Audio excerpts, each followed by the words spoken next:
Me oleme Tudus Lääne-Virumaal Vinni vallas. 3-4 päeva tagasi tekkis selline oht, kus suur vesi hakkas uputama meie suurimat ettevõtet Tender Ehitus. Ja oht oli, et nende eksporttoodang jääb vee alla.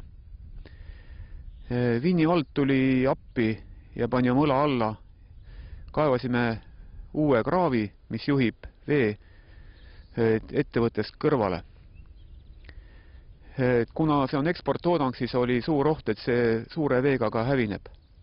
Minust vasakul on kaevatud kraav Vinni valla abiga, mille pikkuseks on 150 meetrit ja sügavuseks 2,5 meetrit.